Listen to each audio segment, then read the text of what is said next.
Hello everyone, আজ 14ই ফেব্রুয়ারি আজকে প্রথম আলো পত্রিকার আর্টিকেলগুলো দেখব, যেখানে বলা হচ্ছে গণভোটে হ্যাঁ জিতেছে। আমরা এই আর্টিকেলটি পড়বো। গণভোটে হ্যাঁ জিতেছে, পথ খুলল সংস্কার এবং প্রস্তাব বাস্তবায়নের। তারপর ত্রয়োদশ জাতীয় সংসদ নির্বাচনের ফলাফল দেখব। ব্যালটের ভাষায় যেভাবে রাষ্ট্র সংস্কারের রায় দেওয়া হয়, এই আর্টিকেলটির গুরুত্বপূর্ণ কিছু পয়েন্ট আমরা দেখব। প্রায় সবাই বিজয়ী হয়েছে, এমন একটি নির্বাচন। ডক্টর জাহিদুর রহমানের আর্টিকেলটি দেখব। বিএনপির অর্থনৈতিক নীতি পরিবর্তনের ম্যান্ডেট এবং প্রবৃদ্ধি নতুন অধ্যায়। এই আর্টিকেলটি আমরা দেখব। এখান থেকে গুরুত্বপূর্ণ যে পয়েন্টগুলো, যেগুলো আমাদের লিখিততে হেল্প করতে পারে, সেই পয়েন্টগুলো নিয়ে কথা বলবো। সৌদি তুরস্ক সম্পর্ক, তুরস্কের সঙ্গে কেন সৌদি আরব এর ঘনিষ্ঠতা বাড়াচ্ছে, এই আর্টিকেলটি দেখব। এছাড়া বৈজ্ঞানিক সিদ্ধান্ত বাতিল, ট্রাম্পের উত্তেজনার মধ্যে মধ্যপ্রাচ্যে যুক্তরাষ্ট্রের আরেক রণতরী। এই গুরুত্বপূর্ণ আর্টিকেলগুলো আজকে দেখব। চলুন শুরু করা যাক। ওকে, এখানে সবার প্রথমে যে আর্টিকেলটি রয়েছে, যে গণভোটে হ্যাঁ জিতেছে এবং পথ খুলল সংস্কার বাস্তবায়নের। এবং গণভোটে হ্যাঁ ভোট দিয়েছে 4,82,60,660 জন। অন্যদিকে না ভোট দিয়েছেন 2,20,71,726 জন। এখন গণভোটে ভোট পড়ছে 60.26%। হ্যাঁ, অবশ্য রাতে নির্বাচন কমিশন গণভোটের সংশোধিত ফলাফল প্রকাশ করে। এই সংশোধিত ফলাফলে দেখা যাচ্ছে যে গণভোট পড়ছে 60.84%। এবার পৃষ্ঠা 2 কলম 1-এ চলে যাওয়া যাক। আচ্ছা, এখানে বলা হচ্ছে যে হ্যাঁ জয় কী হবে। আমার গুরুত্বপূর্ণ সেন্টেন্সগুলো মার্ক করে দিয়েছি, সেগুলো দেখে আসা যাক। যে গণভোটে হ্যাঁ জয়ী হওয়ার ফলে প্রধানমন্ত্রীর একচ্ছত্র ক্ষমতা কিছুটা কমবে। এর পাশাপাশি রাষ্ট্রপতির ক্ষমতা কিছু ক্ষেত্রে বাড়বে। এখন হ্যাঁ ভোট জয়ী হওয়ায় আগামী সংসদ হবে দ্বিকক্ষ বিশিষ্ট। সংবিধান সংশোধন পদ্ধতিতে পরিবর্তন আসবে। কোনো একটি দলের চাওয়ার পরিপ্রেক্ষিতে সংবিধান সংশোধন করা কিন্তু কঠিন হবে, কারণ এখানে আমাদের উচ্চকক্ষ এবং নিম্নকক্ষ দুটি কক্ষ থাকবে। উচ্চকক্ষের আসন 100টি থাকবে। 100টি আসনের সংখ্যাগরিষ্ঠতার ভিত্তিতে কিন্তু যে কোনো সংশোধন বা যে কোনো প্রস্তাব পাস হবে। এখন এখানে বলা হচ্ছে যে 30টি রাজনৈতিক দলের কমিশনের দীর্ঘ আলোচনা শেষে 84টি সংস্কার প্রস্তাবে ঐকমত্য ও সিদ্ধান্ত হয়। এগুলো নিয়ে তৈরি করা হয়েছে জুলাই জাতীয় সনদ, যেটাতে মোট প্রস্তাব রয়েছে কয়টি? 84টি। এখন 84টি সংস্কার প্রস্তাবের মধ্যে 48টি সংবিধান সম্পর্কিত। অন্য প্রস্তাবগুলো সরকারি আদেশ, অধ্যাদেশ জারি বা আইন বিধি করে বাস্তবায়ন সম্ভব। এখন জুলাই জাতীয় সনদে থাকা সংবিধান সম্পর্কিত এই 48টি সংস্কার প্রস্তাব নিয়ে হয়েছে গণভোট। মূলত সংবিধান সম্পর্কিত প্রস্তাবগুলোর বাস্তবায়ন 3টে স্তরে ভাগ করা হয়েছে। প্রথমত, আইনি ভিত্তিতে আদেশ জারি। 13 নভেম্বর জুলাই জাতীয় সনদ সংবিধান সংস্কার বাস্তবায়ন আদেশ 2025 জারি করেন রাষ্ট্রপতি। কবে? 13ই নভেম্বর 2025 জুলাই জাতীয় সনদ সংবিধান সংস্কার বাস্তবায়ন আদেশ জারি করা হয়। কে করেন? রাষ্ট্রপতি। এখন বাস্তবায়নের দ্বিতীয় স্তরে রয়েছে কি? গণভোট। তারপর যে সংবিধান সংস্কার পরিষদের প্রথম অধিবেশন শুরু হয় প্রথম অধিবেশন শুরুর তারিখ থেকে 180 কর্মদিবসের মধ্যে জুলাই জাতীয় সনদ এবং গণভোটের ফলাফল অনুসারে সংস্কার সম্পন্ন করবে। অর্থাৎ নির্বাচিত সরকারের কাছে যে সময় রয়েছে, যে 6 মাস বা 180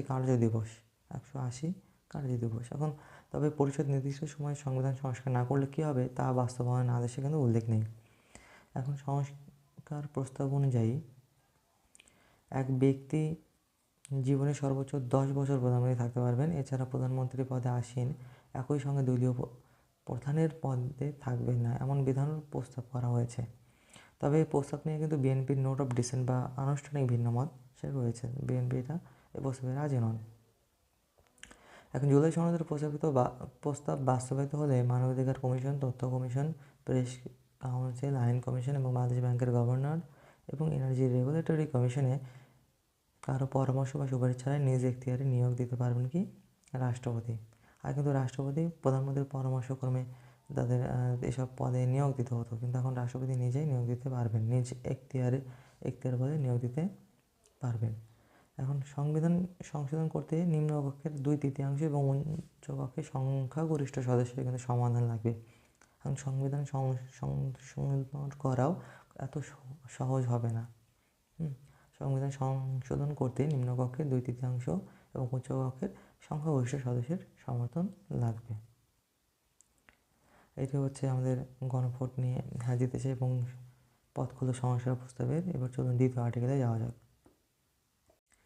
আচ্ছা, দ্বিতীয় আর্টিকেলটি অ্যাকচুয়ালি যে নির্বাচনে কে কয়টি আসন পেয়েছে সে বিষয়েও, যে এখানে বিএনপি এবং তার মিত্ররা আসন পেয়েছে 212টি, বিএনপি আসন পেয়েছে 209টি, গণসংহতি আন্দোলন একটি, গণ অধিকার পরিষদ একটি, বিজেপি একটি। 2টি আসনের ফলাফল স্থগিত ঘোষণা করা হয়েছে এবং এই দুটিতে বিএনপি এগিয়ে আছে। আচ্ছা, আর অন্যান্যদের মধ্যে জামায়াতে ইসলামী নেতৃত্বাধীন নির্বাচনী ঐক্য, জামায়াত পেয়েছে 68টি আসন, এনসিপি পেয়েছে 6টি, বাংলাদেশ খিলাফত মজলিস পেয়েছে 2টি এবং খিলাফত মজলিস পেয়েছে 1টি। এই মোট 77টি আসন এবং স্বতন্ত্র এবং অন্যান্যরা পেয়েছে 8টি আসন। গণভোটের ফলাফল আমাদের দেখলাম যে 68.05% গণভোটে এগিয়ে আছে। এবার পরবর্তী আর্টিকেলে যাওয়া যাক। আচ্ছা, পরবর্তী আর্টিকেলে যাওয়ার আগে এখানে আরেকটি গুরুত্বপূর্ণ নিউজ রয়েছে যে 25 বছর পর কিন্তু নারী নির্বাচিত হতেন এত কম। মোট নারী নির্বাচিত হয়েছেন কজন? 7 জন, 6 জন বিএনপি থেকে এবং 1 জন স্বতন্ত্র। স্বতন্ত্র বলতে রুমিন ফারহানা ব্রাহ্মণবাড়িয়া 2 থেকে, তিনি বিএনপির বিদ্রোহী প্রার্থী হিসেবে নির্বাচিত হয়েছেন। মোট 7 জন। এবং সংসদে নারী আসন সংরক্ষিত রয়েছে 50টি, তো 50টি এবং এই 7 জন মিলে মোট 57 জন এবার নারী সাংসদ থাকবেন আমাদের এই ত্রয়োদশ জাতীয় সংসদে। আচ্ছা, কাজী মারুফুল ইসলামের আর্টিকেলটি আপনারা পড়ে দেখতে পারেন। এখানে বলা হয়েছে কি যে ব্যালটের ভাষায় যেভাবে রাষ্ট্র সংস্কারের রায় দেওয়া হয়েছে। আচ্ছা, এখানে বলা হচ্ছে যে 11 ডিসেম্বর তফসিল ঘোষণার পর নিবন্ধিত ওই 60টি দলের মধ্যে 51টি দল নির্বাচনে অংশ নেয়। তফসিল ঘোষণা করা হয় কবে? 11 ডিসেম্বর। এবং পরবর্তীতে গণতন্ত্র কেবল একটি শাসন ব্যবস্থা নয়, এটি নাগরিকের মর্যাদা ও সমান রাজনৈতিক অধিকারের স্বীকৃতি। গণতন্ত্র কেবল একটি শাসন ব্যবস্থা নয়, এটি নাগরিকের মর্যাদা ও সমান রাজনৈতিক অধিকারের স্বীকৃতি। এখন রাজনৈতিক তাত্ত্বিক রবার্ট ডাল পলিয়ার্কি ধারণায় দেখিয়েছেন যে প্রতিযোগিতামূলক নির্বাচন, অংশগ্রহণের বিস্তার এবং নাগরিক স্বাধীনতা, এই 3টি সমন্বয়ে কার্যকর গণতন্ত্র গড়ে ওঠে। কয়টি জিনিস? 3টি জিনিসের কথা বলা হয়েছে যে রাজনৈতিক তাত্ত্বিক রবার্ট ডালের পলিয়ার্কিতে প্রতিযোগিতামূলক নির্বাচন থাকবে, অংশগ্রহণের বিস্তার থাকবে এবং নাগরিক স্বাধীনতা থাকবে। কী থাকবে? একটি থাকবে আপনার নির্বাচন, প্রতিযোগিতামূলক নির্বাচন থাকবে, অংশগ্রহণের বিস্তার থাকবে এবং 3 নম্বর বলা হচ্ছে নাগরিক স্বাধীনতা। তো আমরা কিন্তু এই জিনিসটা দেখব পলিয়ার্কি ধারণাটা কী। আচ্ছা, রবার্ট ডালের এই পলিয়ার্কি ধারণাটা কী আসলে?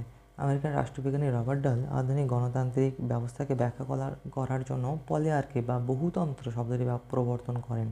পলিয়ার্কি বা বহুতন্ত্র, তার মতে কোনো রাষ্ট্রই পূর্ণাঙ্গ বা আদর্শ গণতন্ত্র নয়। তার মতে কি কোনো রাষ্ট্রই পূর্ণাঙ্গ বা আদর্শ গণতন্ত্র নয়, বরং বর্তমানে যে দেশগুলোকে আমরা গণতান্ত্রিক বলি সেগুলো মূলত পলিয়ার্কি বা বহুতন্ত্র। মানে আসলে গণতন্ত্রের মডেল রূপ বহুতন্ত্র বলা হচ্ছে, যে বহুজন দ্বারা স্বীকৃত। আমরা দেখি যে পলি বলতে অনেক এবং আর্কি বলতে শাসন, বা পলিয়ার্কি থেকে এসেছে অনেকের শাসন। এখন ক্ষমতার বিকেন্দ্রীকরণ কি? এতে ক্ষমতা কোনো একক ব্যক্তির হাতে না থেকে সমাজের বিভিন্ন গোষ্ঠী বা অনেক মানুষের মধ্যে ছড়িয়ে পড়ে। এখন পলিয়ার্কিতে রাজনৈতিক দলগুলোর মধ্যে উন্মুক্ত প্রতিযোগিতা থাকে এবং সাধারণ নাগরিকদের অংশগ্রহণের সুযোগ থাকে। এখন রবার্ট ডাল মনে করতেন গণতন্ত্রের একটি আদর্শ বা লক্ষ্য যা অর্জন করা কঠিন। পলিয়ার্কি হলো সেই আদর্শের কাছাকাছি একটি বাস্তব রূপ, যে গণতন্ত্র পুরোপুরি অর্জন করা কি সম্ভব নয় রবার্ট ডালের মতে। তো তিনি বলছেন যে এই পলিয়ার্কি হচ্ছে সেই আদর্শের কাছাকাছি একটি বাস্তব রূপ। ডালের মতে একটি পলিয়ার্কি বা গণতান্ত্রিক ব্যবস্থার জন্য 7টি গুরুত্বপূর্ণ প্রতিষ্ঠান থাকা আবশ্যক, ওকে, আমরা দেখব 7টি গুরুত্বপূর্ণ প্রতিষ্ঠান দেখব যে তিনি কী কী বলেছেন, সেটা একটু দেখে আসা যায়। আচ্ছা, 7টি আবশ্যকীয় প্রতিষ্ঠান কী কী? 1 নম্বরটি হচ্ছে নির্বাচিত প্রতিনিধি থাকবে, যে সরকারি সিদ্ধান্ত গ্রহণের ক্ষমতা জনগণের দ্বারা নির্বাচিত প্রতিনিধিদের হাতে থাকবে। তারপর অবাধ ও নিরপেক্ষ নির্বাচন থাকবে, যে নির্বাচন নিয়মিত হতে হবে এবং সেখানে কোনো কারচুপি বা জবরদস্তি থাকবে না। সার্বজনীন ভোটাধিকার থাকবে, যে প্রায় প্রতিটি প্রাপ্তবয়স্ক নাগরিকের ভোট দেওয়ার অধিকার থাকতে হবে। নির্বাচনে প্রতিদ্বন্দ্বিতার অধিকার থাকবে। মত প্রকাশের স্বাধীনতা থাকবে। বিকল্প তথ্যের উৎস থাকবে, যে নাগরিকরা সরকার নিয়ন্ত্রিত মাধ্যম ছাড়াও বিভিন্ন স্বাধীন উৎস থেকে তথ্য পাওয়ার সুযোগ পাবেন। এবং সংগঠন করার স্বাধীনতা। এটা হচ্ছে যে রবার্ট ডালের মতে 7টি অত্যাবশ্যকীয় প্রতিষ্ঠান: প্রতিনিধি, নিরপেক্ষ নির্বাচন, সার্বজনীন ভোটাধিকার, নির্বাচনের প্রতিদ্বন্দ্বিতার অধিকার, মত প্রকাশের স্বাধীনতা, বিকল্প তথ্যের উৎস এবং সংগঠন করার স্বাধীনতা। এখানে আদর্শ গণতন্ত্রের 5টি মানদণ্ডের কথা বলেছেন। ডাল মনে করতেন যে একটি রাজনৈতিক প্রক্রিয়া তখনই প্রকৃত গণতান্ত্রিক হবে যখন সেটি নিচের 5টি শর্ত পূরণ করবে। কী কী সেটা হতে পারে? যে কার্যকর অংশগ্রহণ থাকবে, হ্যাঁ, যে নীতি নির্ধারকের আগে নাগরিকদের তাদের মতামত জানানোর সমান সুযোগ থাকতে হবে। ভোটের সমতা থাকবে, সচেতন উপলব্ধি থাকবে, প্রত্যেকটি নাগরিকের সুযোগ থাকবে নীতিগুলোর ফলাফল সম্পর্কে পর্যাপ্ত জ্ঞান অর্জনের। তারপর এজেন্ডা নিয়ন্ত্রণ থাকবে, যে কোনো বিষয় নিয়ে আলোচনা টেবিল আসবে, তার নির্ধারণের ক্ষমতা জনগণের হাতে থাকবে। এবং অন্তর্ভুক্তি, রাষ্ট্রের প্রায় সকল স্থায়ী বাসিন্দা বা প্রাপ্তবয়স্ক নাগরিককে এই প্রক্রিয়ার অংশ হতে হবে। সো রবার্ট ডাল সম্বন্ধে জানলাম, পরবর্তীতে দেখা যাক কী আছে এখানে। আচ্ছা, এখানে বলা হচ্ছে যে প্রতিনিধিত্বমূলক গণতন্ত্র। তো প্রতিনিধিত্বমূলক বা আলোচনামূলক গণতন্ত্র কি, সেটা আমরা দেখব। তো এখানে বলা হচ্ছে মূল দর্শন হলো জনগণ সার্বভৌম, তারা নির্বাচনের মাধ্যমে ক্ষমতা অর্পণ করে। জনগণরা কী করে? নির্বাচনের মাধ্যমে তাদের ভোটাধিকার প্রয়োগের মাধ্যমে তাদের ক্ষমতাটা অর্জন করছে, সেই ক্ষমতার জবাবদিহি দাবি করে। এখন জন লকের সামাজিক যুক্তি তত্ত্বে যেমন বলা আছে, জনগণের সম্মতি ছাড়া শাসনের বৈধতা নেই। জন লকের সামাজিক যুক্তিটা আমরা দেখব এখন। চলুন প্রতিনিধিত্বমূলক গণতন্ত্র কি সেটা দেখে আসা যাক।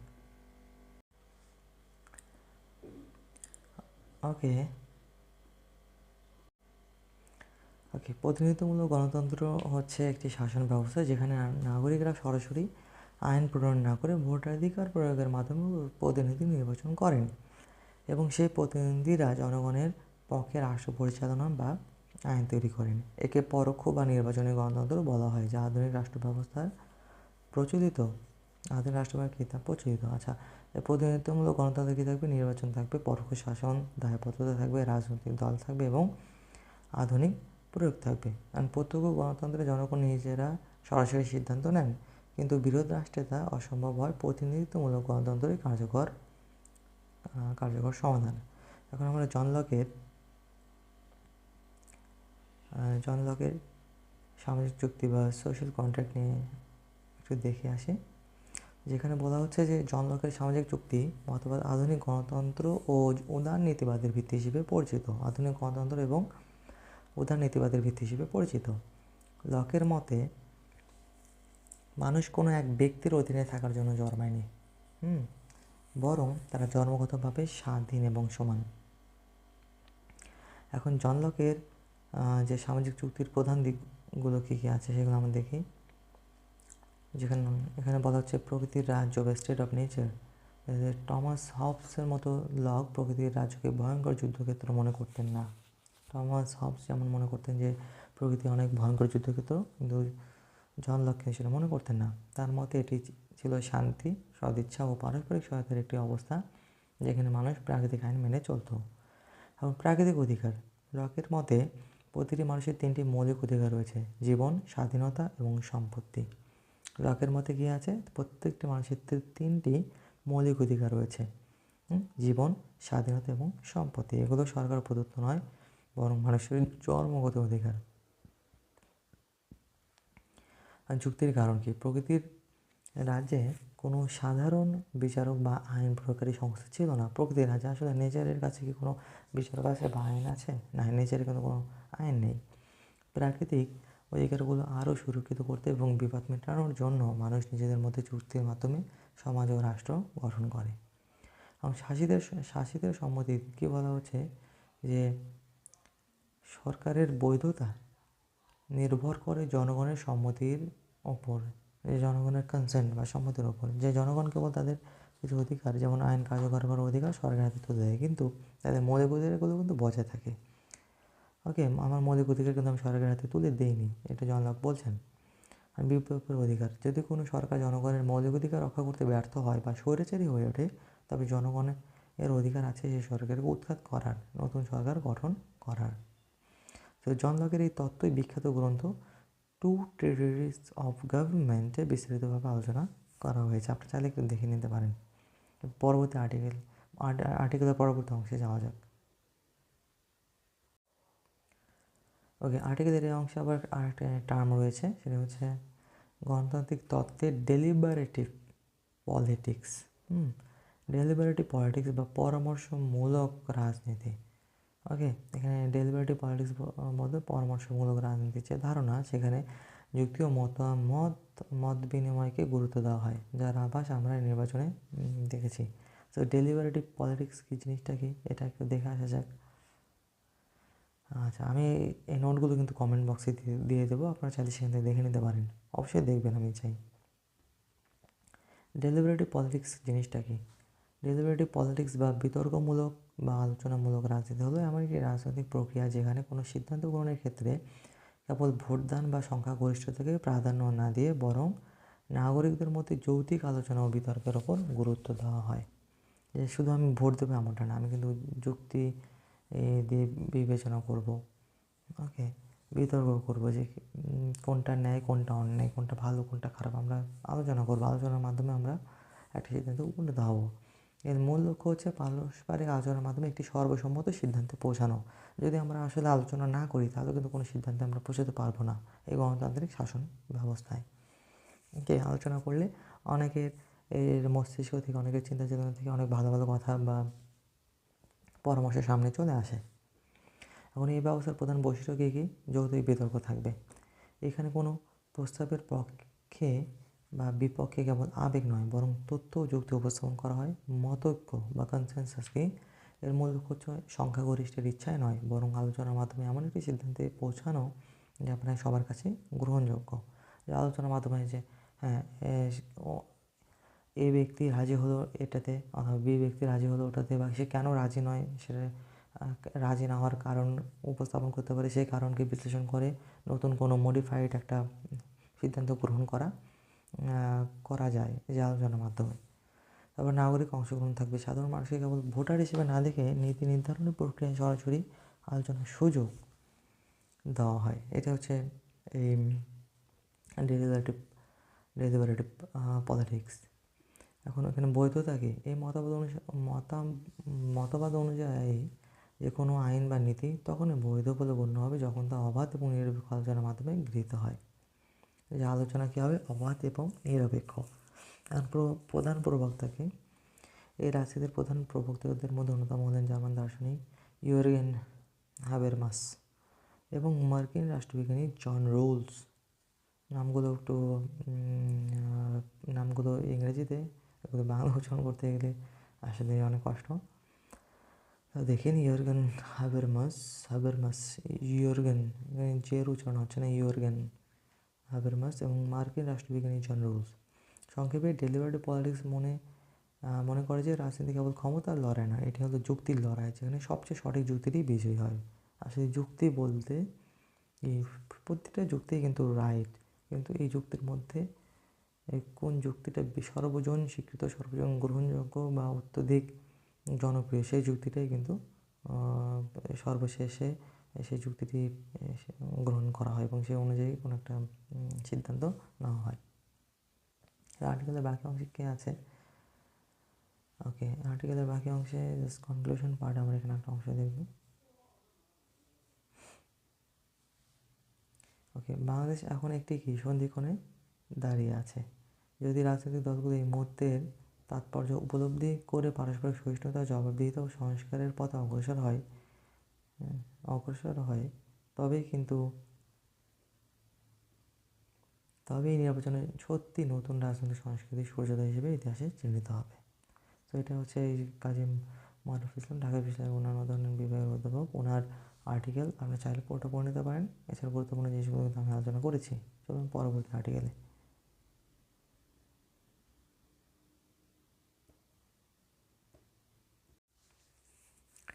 আচ্ছা, এবার মতামত অংশে আমরা একটা সম্পাদকীয় দেখছি যে এখানে বিএনপিকে শুভেচ্ছা জানানো হয়েছে, যে নিরঙ্কুশ জয় বিএনপিকে শুভেচ্ছা জানানো হয়েছে। আমরা একটু দেখি।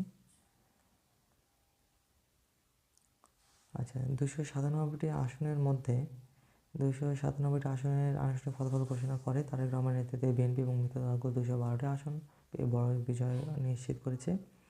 সেখানে বলা হচ্ছে ওই যে ভোটের হার 59.44% ছিল, গণভোটে ভোটের হার ছিল 60.84%, গণভোটে হ্যাঁ ভোট পড়েছে 4,82,660টি।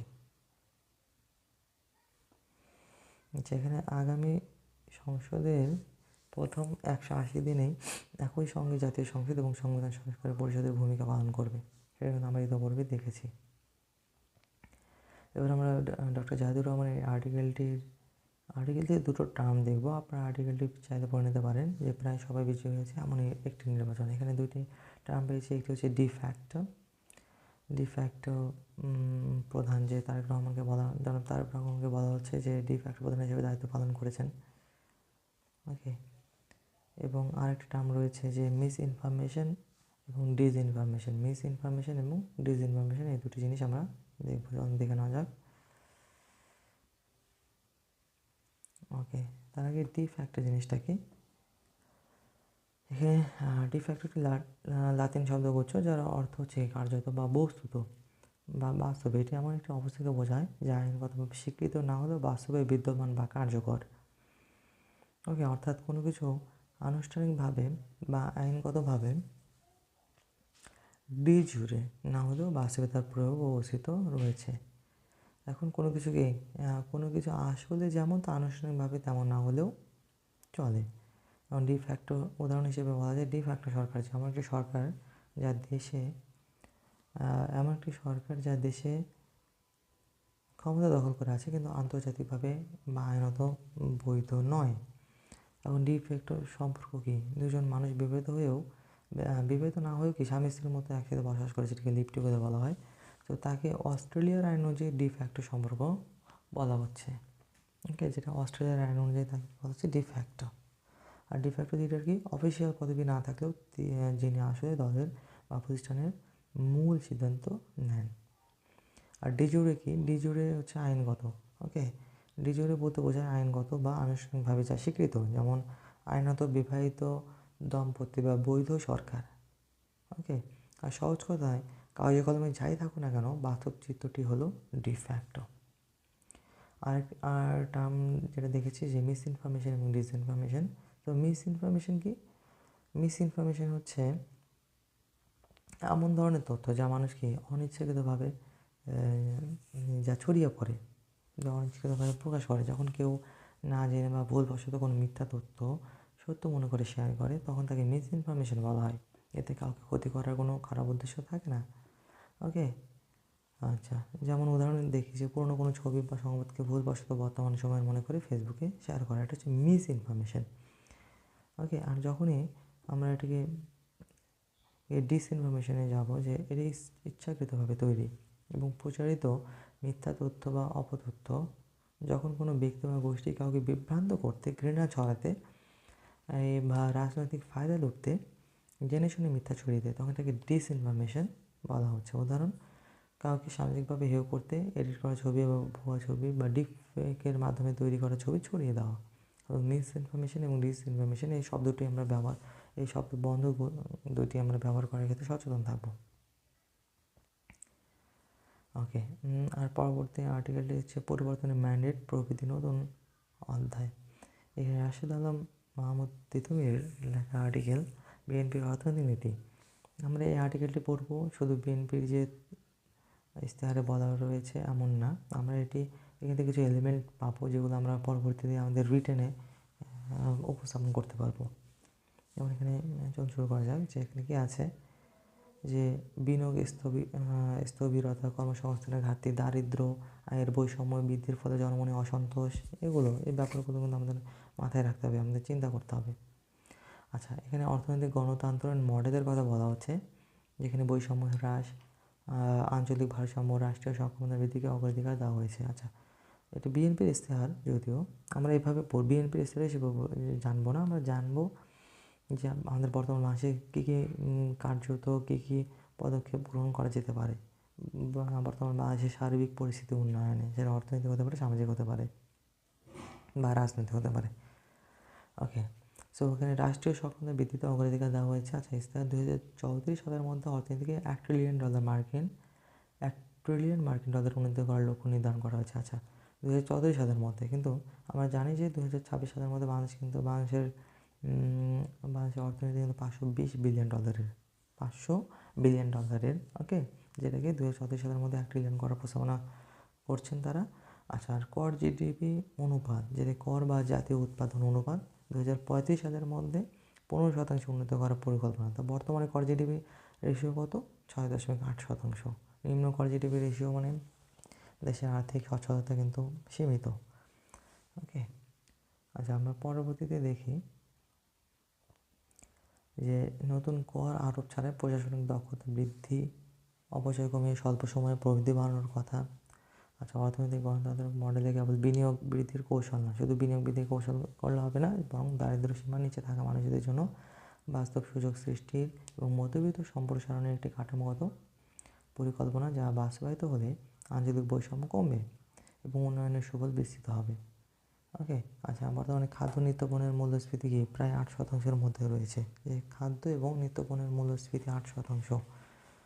আচ্ছা, উৎপাদন ব্যয় কমাতে হবে আমাদের, মধ্যস্বত্বভোগী নিয়ন্ত্রণ করতে হবে, অবকাঠামো উন্নয়ন করতে হবে, নিয়ন্ত্রক প্রতিষ্ঠানের সক্ষমতা বৃদ্ধির মাধ্যমে মূল্য স্থিতিশীল রাখার পরিকল্পনা গ্রহণ করতে হবে।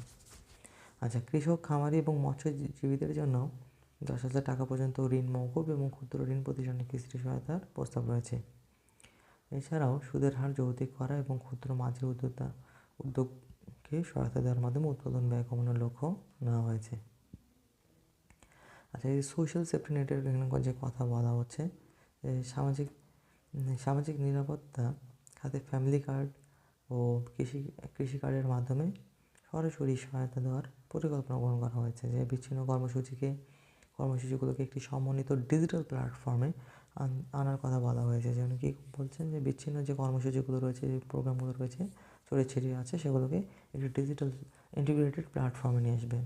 পাশাপাশি মজুরি ও দ্রব্যমূল্যের সামঞ্জস্য বন্ধ শিল্প পুনরায় চালু করা। আচ্ছা, এছাড়া রয়েছে 1 কোটি কর্মসংস্থান সৃষ্টি, তথ্য প্রযুক্তি খাতে সরাসরি 2 লাখ এবং পরোক্ষভাবে 8 লাখ কর্মসংস্থান লক্ষ্য। আচ্ছা, এই যে কারিগরি শিক্ষার কথা আছে, দক্ষতা উন্নয়ন, স্কিল ডেভেলপমেন্ট, ডিজিটাল সক্ষমতা বৃদ্ধি, আন্তর্জাতিক শ্রম বাজার, এগুলো কিন্তু আমাদের দেশের যুব সমাজ রয়েছে, শিক্ষিত বেকাররা রয়েছে, তাদেরকে কারিগরি শিক্ষা, দক্ষতা উন্নয়ন এবং ডিজিটাল সক্ষমতা বৃদ্ধির মাধ্যমে তাদের যে বর্তমানে যে ডেমোগ্রাফিক ডিভিডেন্ড আছে, সে পর্যায়কে কাজে লাগানো যেতে পারে। এছাড়াও যে সক্ষমতা বৃদ্ধি এবং আন্তর্জাতিক শ্রম বাজার সম্প্রসারণ করার লক্ষ্য নেওয়া হয়েছে। আচ্ছা, শিল্প খাতে পুনরুত্থান, এসএমই খাত সম্প্রসারণ, যেটাকে স্মল অ্যান্ড মিডিয়াম এন্টারপ্রাইজ, ক্ষুদ্র ও মাঝারি শিল্পগুলো রয়েছে, জ্বালানি নিরাপত্তা, অবকাঠামো উন্নয়ন, যুব সমাজকে উৎপাদনশীল খাতে যুক্ত করা, নারী শ্রম বাজারে অংশগ্রহণ। আচ্ছা, বর্তমানে কিন্তু নারীদের শ্রম বাজারে অংশগ্রহণ রয়েছে কি 37%। 37% নারী শ্রম বাজারে সংযুক্ত, এবং 19 দেশের পরের দিক থেকে নিচের দিকে আছে বাংলাদেশ। নারী কর্মসংস্থানের উদ্যোক্তা উন্নয়ন বাড়ানোর জন্য গৃহস্থলী আয় ও জাতীয় উৎপাদনশীলতা বৃদ্ধির লক্ষ্য নেওয়া হয়েছে। আচ্ছা, নারী কেন্দ্রিক বিনিয়োগ ও প্রশিক্ষণ কর্মসূচির মাধ্যমে গৃহস্থলী আয় 15 থেকে 20% পর্যন্ত কিন্তু বাড়ানো যায়। তো নারী ক্ষমতায়নের ক্ষেত্রে এই পয়েন্টটা আমাদের গুরুত্বপূর্ণ, যে নারী কেন্দ্রিক বিনিয়োগ ও প্রশিক্ষণ কর্মসূচির মাধ্যমে গৃহস্থলী আয় 15 থেকে 20% পর্যন্ত বাড়ানো যায়। আচ্ছা, এখানে আবার বলা হয়েছে যে কি অর্থনৈতিক গণতন্ত্রায়ন, কর্মসংস্থান, সামাজিক সুরক্ষা, কাঠামোগত সংস্কার, এই 4টি পয়েন্ট। ওকে, আমরা চাইলে পুরো আর্টিকেলটি পড়ে নিতে পারেন। আচ্ছা, এর পরবর্তীতে সৌদি তুরস্ক সম্পর্ক এই আর্টিকেলটি আমরা দেখব। সৌদি আরব কেন তুরস্কের সঙ্গে ঘনিষ্ঠতা বাড়াচ্ছে? দেখেন, তুরস্কের প্রেসিডেন্ট রেসেপ তাইপ এরদোয়ান সম্প্রতি সৌদি আরব সফর করছেন। ওকে, সফরটি এমন এক সময় হলো যখন ইয়েমেন আর হর্ন অফ আফ্রিকা অঞ্চলে বিরোধী স্বার্থের কারণে রিয়াদ এবং আবুধাবির মধ্যে টানাপোড়েন চলছে। ওকে, অঞ্চলে বিরোধী স্বার্থের কারণে রিয়াদ এবং আবুধাবির অঞ্চলে টানাপোড়েন চলছে। একই সঙ্গে পাকিস্তান সৌদি আরব সামরিক জোটে তুরস্ক যুক্ত হতে পারে এমন গুঞ্জনও জোরালো হচ্ছে। ওকে, এসব নিঃসন্দেহে কি গুরুত্বপূর্ণ আঞ্চলিক ইস্যু। আচ্ছা, তবে সৌদি আরব যখন ইয়েমেনে আরও সক্রিয় হয়ে আঞ্চলিক রাজনীতি ফিরে আসছে, তখন সবচেয়ে বড় প্রশ্ন যুবরাজ মোহাম্মদ বিন সালমানের তথাকথিত নতুন সৌদি আনা ধারণা তুরস্কের অবস্থানটা কোথায়। এখন নতুন সৌদি আনাতে কী বলা হচ্ছে এখানে দেখি, যে যুবরাজ মোহাম্মদ বিন সালমানের যে নতুন সৌদি আনা, এর ধারণাটা মূলত কি সৌদি আরব কেন্দ্রিক। প্রকল্পটির পেছনে রয়েছে একাধিক বাস্তব কারণ। যে সৌদি আরবের জনমিতিক পরিবর্তন, যে জনসংখ্যা 2/3 কি 30 বছরের নিচে। তারপর তেল নির্ভর অর্থনীতি আছে, তেল নির্ভর অর্থনীতি থেকে তারা মুক্তি লাভ করতে যাচ্ছে। এবং 3, মোহাম্মদ বিন সালমানের চেয়ারের প্রাতিষ্ঠানিকীকরণ। আচ্ছা, সর্বোপরি সৌদি আনা ধারণার পুনর্নির্মাণ, যেখানে রাজতন্ত্র ও জাতীয় গৌরব গুরুত্ব পাচ্ছে এবং আর ওয়াহাবি প্রভাব প্রান্তিক হচ্ছে। ওকে, এই আর্টিকেলটি সৌদি আরব তুরস্কের সঙ্গে কেন ঘনিষ্ঠতা বাড়ছে সেটা বোঝার জন্য আমাদের অবশ্যই পড়া উচিত। ওকে, চলুন পরবর্তী আর্টিকেলগুলোতে, যেগুলো ইন্টারন্যাশনালে আমরা পাবো। আচ্ছা, ইন্টারন্যাশনালে আমরা আর্টিকেলগুলো অত ডিপ পড়বো না, জাস্ট দেখে নিই যে কী কী বলা হয়েছে। এই যে আমাদের বৈজ্ঞানিক সিদ্ধান্ত বাতিল ট্রাম্পের। যুক্তরাষ্ট্রের সাবেক প্রেসিডেন্ট বারাক ওবামার শাসনামলে সরকারিভাবে ঘোষিত একটি বৈজ্ঞানিক সিদ্ধান্ত বাতিল করেছে প্রেসিডেন্ট ডোনাল্ড ট্রাম্প। ফলে বৈশ্বিক উষ্ণতা বৃদ্ধির জন্য দায়ী বলে বিবেচিত গ্যাসগুলোর নিঃসরণ কমাতে ওবামা প্রশাসন যেসব পদক্ষেপ ঘোষণা করেছেন তা বাতিল হয়ে যাবে। সো ট্রাম্প কিন্তু তার প্রভাব খাটাচ্ছে। ওকে, যেটা নিজের দেশের মধ্যে আভ্যন্তরীণ হচ্ছে এবং বাহ্যিকভাবে যেটা ক্রিয়াশীল। এখন 2009 সালে যুক্তরাষ্ট্রে কী পদক্ষেপ নেওয়া হয়েছিল, যে এন্ডেঞ্জারমেন্ট ফাইন্ডিং নামে সরকারিভাবে একটি সিদ্ধান্ত ঘোষণা করা হয়েছিল। এতে বলা হয়েছিল যে বিভিন্ন ধরনের গ্রিনহাউস গ্যাস জনস্বাস্থ্যের জন্য হুমকি। কার্বন নিঃসরণ ঠেকাতে, বিশেষ করে যানবাহনের কার্বন নিঃসরণ কমানোর ক্ষেত্রে ওই সিদ্ধান্ত ফেডারেল সরকারের উদ্যোগের জন্য আইনি ভিত্তি হিসেবে বিবেচিত। এখন ডোনাল্ড ট্রাম্প বা হোয়াইট হাউস কেন এই সিদ্ধান্তকে রদ করছেন? কারণ তাদের দাবি যেহেতু গাড়ির দাম কমবে এবং গাড়ি প্রস্তুতকারী প্রতিষ্ঠানগুলোর গাড়ি প্রতি প্রায় $2,400 পর্যন্ত খরচ কমবে। তো হোয়াইট হাউস এই সিদ্ধান্ত প্রত্যাহারকে যুক্তরাষ্ট্রের ইতিহাসে সরকারি বিধি শিথিল করা সবচেয়ে বড় ঘটনা। ওকে, তাদের দাবি কি গাড়ির দাম কমবে এবং গাড়ি প্রস্তুতকারী প্রতিষ্ঠানগুলোর গাড়ি প্রতি $2,400 পর্যন্ত খরচ কমবে। আচ্ছা, এছাড়াও রয়েছে যে উত্তেজনার মধ্যে মধ্যপ্রাচ্যে